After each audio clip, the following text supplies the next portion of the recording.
بسم اللہ الرحمن الرحیم. کشمیر ڈیجیٹل کے ساتھ میں ہوں آپ کا میزبان حق نواز مغل. ناظرین،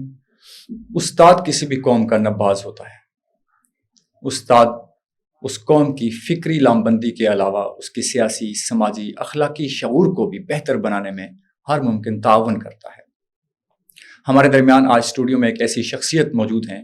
جو پیشے کے اعتبار سے استاد ہیں، اور ایک ایسے استاد جن کا دامن اخلاقیات، سماجیات، معیشت، معاشرت، الغرض معاشرے کی تمام ضروری عناصر پر ان کی گرفت جو ہے وہ مضبوط ہے، اور ان کا دامن ان چیزوں سے بھرا ہوا ہے. آج کے اس پوڈ کاسٹ میں ان سے بات کریں گے کہ آزاد کشمیر کا جو مجموعی معاشرہ ہے، اور بالخصوص مظفر آباد کا جو مجموعی معاشرہ ہے، وہ سیاسی اعتبار سے، سماجی اعتبار سے، اخلاقی، معاشی یا معاشرتی اعتبار سے کس طرف کو جا رہا ہے، اور اس میں مزید کیسے بہتری لائی جا سکتی ہے، یا اس میں کیا گزشتہ 2 دہائیوں 3 دہائیوں میں جو رد و بدل ہوا ہے، تبدیلی ہوئی ہے، وہ کیا ہوئی ہے. ہمارے درمیان موجود ہیں جناب طاہر قیوم صاحب عرف رمزی کرناہی. ہم آپ کو آج کے اس پوڈ کاسٹ میں خوش آمدید کہتے ہیں. بسم اللہ الرحمن الرحیم.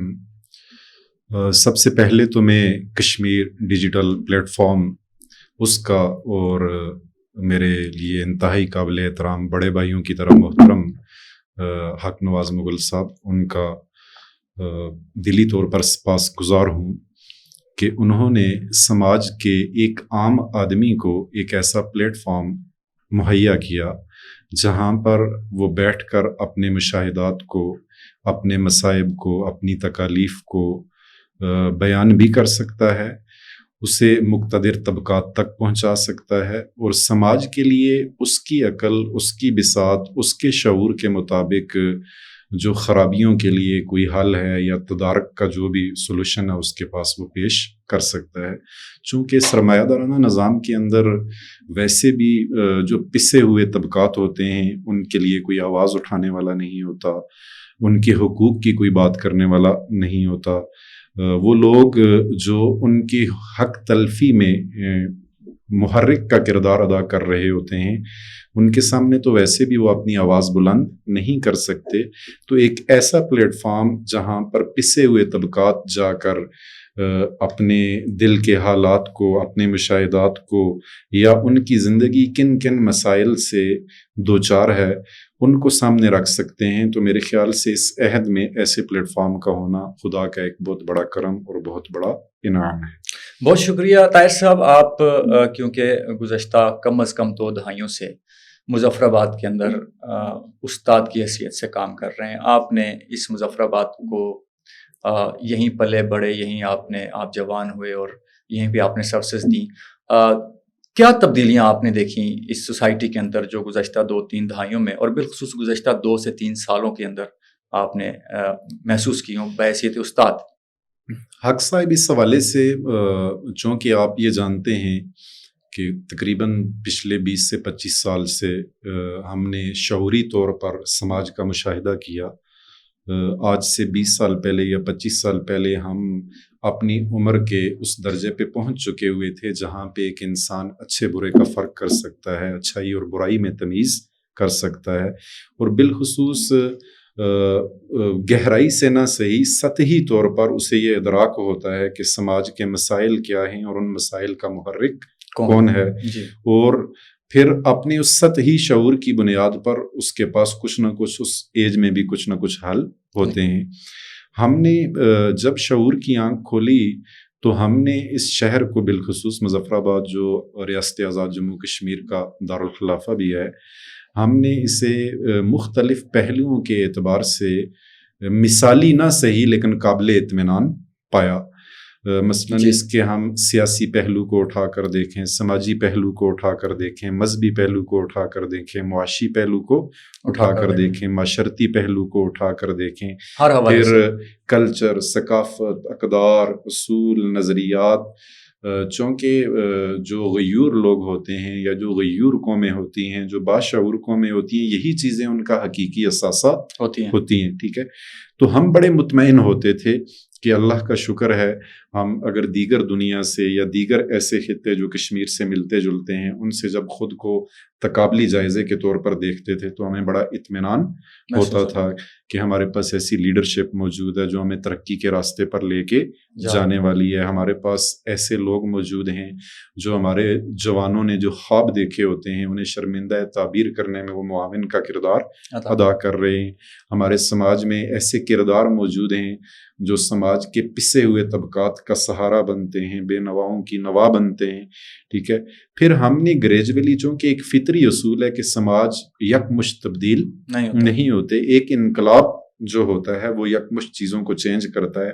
لیکن انقلاب کو بھی حتمی لیول پر جانے کے لیے کئی مراحل سے گزرنا ہوتا ہے. تو سماج کی فطرت یہ ہے کہ یہ کبھی بھی یکمشت تبدیل نہیں ہوتا اور یکسر بھی تبدیل نہیں ہوتا. تو یہ ایک وقت لیتا ہے. تو ہم نے 2 دہائیوں میں دیکھا کہ یہاں پر بہت کچھ سماج کی اس فطرت کے خلاف بھی ہوا. یعنی دنیا میں جو سماج بدلے, چاہے ترقی کے تناظر میں یا زوال کے تناظر میں, انہوں نے بدلنے میں جو وقت لیا, ہمارے ہاں جو تغیر کا دورانیہ ہے وہ اس سے بہت مختصر ہے. ٹھیک ہے, اور جو نباز لوگ ہیں, جو گہری آنکھ رکھتے ہیں, وہ اسی دورانیے کو سامنے رکھ کر بھی تشویش کا شکار ہو جاتے ہیں کہ کسی بھی سوسائٹی میں, کسی بھی کلچر میں, کسی بھی سویلائزیشن میں یا کسی بھی خطے کے بسنے والے لوگوں میں اتنی تبدیلیاں آنا اور مختصر وقت میں آنا, یہ لوگوں کو جو ہے خواب غفلت سے بیدار کرنے کے لیے کافی ہونی چاہیے. لیکن یعنی ہم افسوس سے یہ کہہ سکتے ہیں کہ سماج کے جو باشعور لوگ ہیں, سماج کے جو با اثر لوگ ہیں, یا سماج میں کسی بھی پہلو کے اعتبار سے جو لوگ وزن رکھتے ہیں, ان کی اکثریت بھی تبدیلی کے اس پہلو سے پہلو تہی کرتی ہے, روگردانی کرتی ہے, چشم پوشی کرتی ہے یا اعراض کرتی ہے, جو بھی کرتی ہے. اگرچہ قلیل مقدار میں ہمارے پاس ایسے لوگ موجود ہیں جو اس سے بہت سنجیدگی سے لے رہے ہیں کہ اگر ہم نے 10 سال میں یا 20 سال میں, یعنی ہماری چینج سپیڈ یہ ہے, تو اگلے 20 سال میں ہم کس سٹیج پر کھڑے ہوں گے. اصل محرکات آپ کے خیال میں کیا ہیں اس سپیڈی تبدیلی کے؟ سپیڈی تبدیلی کی اگر ہم بات کریں تو ایک تو یہ ہے کہ جدید ٹیکنالوجی جو سماج کے اندر آئی, ہمیں گلوبلی ہمیں تھرڈ ورلڈ کہا جاتا ہے, یعنی ہم تیسری دنیا کے لوگ ہیں. دنیا کے جو ٹاپ کے ممالک ہیں سائنس اور ٹیکنالوجی کے اعتبار سے, ان کے ہاں جو انوینشنز ہوتی ہیں, جو نئے نئے اصول, نئے نئے قوانین, نئی نئی سائنس اور ٹیکنالوجی سے ریلیٹڈ نئی نئی چیزیں آتی ہیں, ان کی سماج میں استعمال ہونے کے بعد وہ ہم تک پہنچتی ہیں. میں نے جب لاہور میں دوران تدریس یعنی 2006-07 میں, ہم اس وقت ایپل کا فون یوز کرتے تھے, یہاں پہ اس کا کوئی تصور, یہاں تک کہ نیٹ ورک کا تصور بھی موجود نہیں ہوتا تھا. وہاں پہ آئی پیڈ وغیرہ ہوتے تھے اور ایسی چیزیں ہوتی تھی جو مظفر آباد سے جانے کے بعد میرے لیے بالکل کیا تھی, نہیں تھی. ٹھیک ہے, لیکن ہم نے لاہور میں رہتے ہوئے یہ تجربہ کیا کہ ہم نے سائنس اور ٹیکنالوجی کو اپنی سماجی اقدار, اپنے کلچر, اپنی ثقافت, اپنی تہذیب کو پروان چڑھانے کے بجائے, انہیں تقویت دینے کے بجائے, انہیں تباہ کرنے کے لیے, انہیں کمزور کرنے کے لیے استعمال کیا. تو میرے خیال سے ایک سماج کے اندر سپیڈی چینج کی بنیادی وجہ یہ ہے کہ جب جدید ڈیوائسز, جدید ذرائع, جدید آلات آئے تو ریاست نے خود کو اتنی سرعت سے تبدیل نہیں کیا.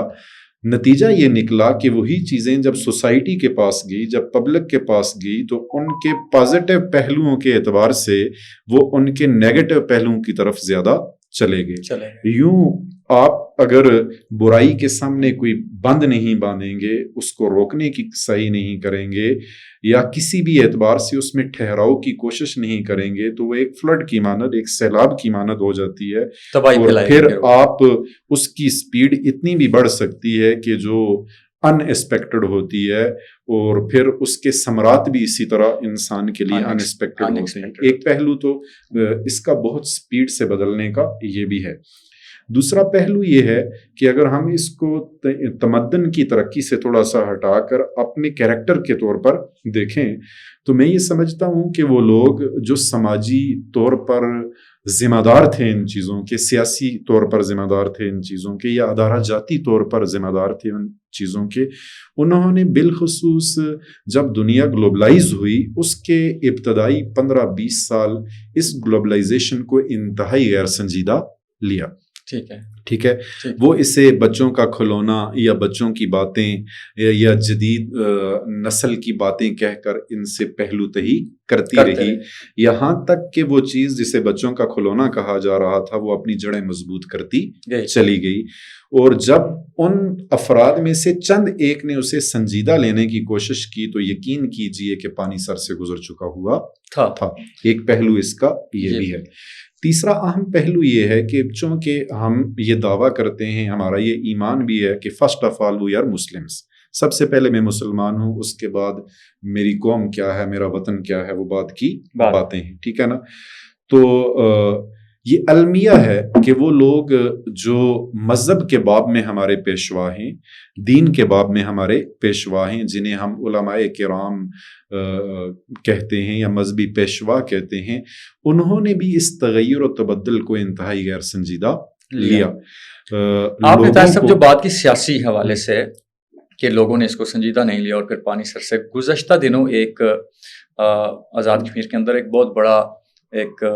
فیک اے آئی جنریٹڈ ایک جنسی اسکینڈل بھی منظر عام پر آیا، جس میں آزاد کشمیر کے وزراء کی بابت بات ہوئی اور پھر وہ بعد میں فیک بھی ثابت ہوا اور اے آئی جنریٹڈ ثابت ہوئی. آزاد کشمیر کی پولیٹیکل قیادت کو اس کا اندازہ نہیں تھا کہ یہ ایسا بھی ہو سکتا ہے اور یہ پانی ہمارے سر سے اوپر گزر چکا ہے، یا اس میں کچھ حقائق بھی ہیں؟ اچھا، اگر ہم جنسی اسکینڈلز کو سامنے رکھتے ہوئے بات کریں، ایک تو یہ ہے کہ مظفر آباد جیسے شہر میں اس طرح کا سانحہ رونما ہونا یہ میرے خیال سے انتہائی ایک الارمنگ ہے. اس کی پہلی دلیل میں یہ دوں گا کہ مظفر آباد کی سوسائٹی کا جو باہم ریلیشن ہے وہ لوکل ہے، یعنی یہاں پہ اجنبیت بہت کم ہے. تقریباً 80% سے اباؤ سوسائٹی ایک دوسرے سے بہت اچھی طرح متعارف ہے. ایسا کلچر یا ایسا سماج جہاں پہ اجنبیت کا پہلو موجود ہو، وہاں پر کرائمز ریشو بھی زیادہ ہوتی ہے اور کرائمز کے جو محرکات و اسباب ہوتے ہیں وہ بھی زیادہ دستیاب ہوتے ہیں. ایک ایسی سوسائٹی جہاں پہ گلی میں، نکر میں، محلے میں جا بجا آپ کو جاننے والے ملتے ہوں تو انسان اپنی فطرت سے مجبور ہو کر اس جگہ پر کئی گناہوں سے بچا رکھتا ہے. ایک تو اس اعتبار سے یہ بات ہمارے لیے انتہائی ہوش ربا ہے، انتہائی خوفناک بھی ہے اور انتہائی تکلیف دہ بھی ہے. دوسری بات، اگر ہم اس کو اپنی قیادت سے ریلیٹ کر کے دیکھیں کہ ہمارے جو سیاسی زعماء ہیں کیا وہ ایسا ایسپیکٹ نہیں کرتے تھے، یا اگر وہ ایسا ایسپیکٹ کرتے تھے تو انہوں نے ایسے عناصر کو لگام کیوں نہ ڈالی جو جدید ٹیکنالوجی کو لوگوں کی آبرو ریزی کے لیے یا لوگوں کی کردار کشی کے لیے استعمال کرتے ہیں. ٹھیک ہے. تو اگر میں اس کا انتہائی مختصر اور جامع جواب دوں تو اس کو بھی ہم دو طرح سے یا دو پہلوؤں کے اعتبار سے آپ کے سامنے رکھیں گے. پہلا پہلو اس کا یہ، جس طرح آپ نے بات کی کہ کچھ لوگوں کو سیاسی زعماء میں سے باقاعدہ اس اسکینڈل سے ریلیٹ کر دیا گیا، جوڑ دیا گیا، بلکہ یہاں تک کہا گیا جی کہ فلاں صاحب کا بھی اس سانحے کے ساتھ لنک ہے، فلاں کا بھی لنک ہے، فلاں کا بھی لنک ہے. میں نے جو پہلے بات کی تھی کہ یہ جو سوسائٹی ہے یہ متعارف سماج ہے، لوگ ایک دوسرے کے کردار تک کو جانتے ہیں اور شخصی جو زندگی ہوتی ہے ایک انٹرنل لائف، اس سے بھی کیا ہوتے ہیں، آگاہ ہوتے ہیں. تو مجھے حیرت یہ ہوتی ہے کہ جیسے آپ میرے سامنے بیٹھے ہیں اور میں آپ کے بچپن سے آج تک آگاہ ہوں، آپ کے حوالے سے اللہ نہ کرے مجھے اس طرح کی کوئی نیوز ملے تو کم از کم مجھے اپنے 30-40 سالہ مشاہدے کو تو سامنے رکھنا چاہیے کہ ایک آدمی اگر ایک خاص کیس کے اندر ریلیٹ کیا گیا ہے تو کیا اس کے پاسٹ کا ٹریک ریکارڈ بھی ایسا ہے، اس کا معاون ہے یا نہیں ہے. ٹھیک ہے. تو ایک تو یہ ہے کہ ہم لوگوں کے ٹریک ریکارڈ دیکھے بغیر، ان کی شخصی زندگی کو دیکھے بغیر کئی دفعہ جیسے کہا سنا کاپی پیسٹ کا جو ایک کلچر ہے اس کی بنیاد پر ایسا کرتے ہیں. دوسری وجہ جو میں سمجھتا ہوں ایسے سانحات کے بعد کی جو پکچر بنتی ہے اس کی بنیادی وجہ ہمیں اسلام کے اصول و قوانین سے آگاہی بھرپور نہیں ہے. سورۃ النور اس کے حوالے سے بہت بھرپور معاونت کرتی ہے. جو واقعہ افک ہے جو ایک غزوہ بنی مستلق سے واپسی پر پیش آیا تھا، اس میں ایک آیت ہے جس کا میں مفہوم آپ کے سامنے رکھا ہوں. کہ اللہ تعالیٰ مسلمانوں کو مخاطب کر کے کہتے ہیں کہ یہ کیسے ہو گیا یا یہ کیسے ممکن ہے کہ تمہیں اپنوں کے بارے میں ایک خبر ملی اور تم نے ان کے بارے میں مثبت سوچنے کے بجائے منفی سوچا. یعنی اگر ہم اس آیت کو احادیث کی روشنی میں سامنے رکھیں تو ہمارے لیے میسج یہ ہے کہ اگر کسی کی بھی کردار کشی کی جا رہی ہو، کسی کے کردار پر اس قسم کے بھیانک الزامات لگائے جا رہے ہوں، تو سب سے پہلی بات یہ ہے کہ آپ حقائق سے کما حق آگاہ ہونے سے قبل پازیٹیو رہیں. آپ اس کے حوالے سے حسن ظن رکھیں، اس کے حوالے سے مثبت سوچ رکھیں. پھر دوسری بات یہ کہ ہمارے یہاں قانونی شہادت کا تو لوگوں کو کلی طور پر پتہ ہی نہیں ہے کہ جب میں کسی بھی شخص کے بارے میں یہ کہتا ہوں کہ فلاں کرائم میں ملوث ہے، فلاں جرم میں ملوث ہے، ٹھیک ہے، میں یہ جانتا ہی نہیں ہوتا کہ اگر مجھ سے یہ بات پروو کی جائے تو مجھے کن کن مراحل سے گزرنا پڑا جائے. اب ایسا کیوں ہے؟ ہم اس بات کو ریلیٹ کر سکتے ہیں اپنی سیاسی قیادت سے. ٹھیک ہے، کیا اس نے اس ریاست کے جوانوں کے لیے ایسی فضا بنائی، اس طرح کا نصاب سیٹ کیا، تعلیمی اداروں کو اس درجے کا بنایا کہ وہاں سے پڑھ کر لکھ کر نکلنے والا جو بچہ ہو، جوان ہو، مرد ہو یا عورت ہو، وہ دوسروں کی عزتوں کو اپنی عزتوں کی طرح سمجھے، کسی کی کردار کشی کو اپنی کردار کشی کی طرح سمجھے، کسی پر کیچڑ اچھالنے کو اپنی ذات پر کیچڑ اچھالنے کی طرح سمجھے، اور یہی نہیں، بینگ مسلم وہ یہ بھی سوچے کہ میری اس طرح کی حرکات عقبہ کے اعتبار سے، انجام کے اعتبار سے میرے لیے کیسی ہوں گی، کیونکہ میں نے ایک نہ ایک دن ایک ایسی عدالت میں بھی تو جانا ہے جہاں پر کوئی جھوٹا گواہ نہیں ہوگا، جہاں پر کوئی ٹیکنالوجی کا فریب نہیں ہوگا، جہاں پر رشوت نہیں ہوگی، اور جہاں کا فیصلہ حرف آخر ہوگا. سو اختصار یا جو ہے نا خلاصے کے طور پہ اگر بات کی جائے تو اس طرح کے جو سانحات سوسائٹی میں ہو رہے ہیں، اس میں مذہبی پہلو بھی شامل ہے، اس کے اندر سیاسی پہلو بھی شامل ہے، اور اس کے اندر معلم کا کردار بھی کیا ہے، شامل ہے. میں اکثر یہ کہتا ہوں کہ ہماری زوال کا ایک بنیادی سبب جو ہے وہ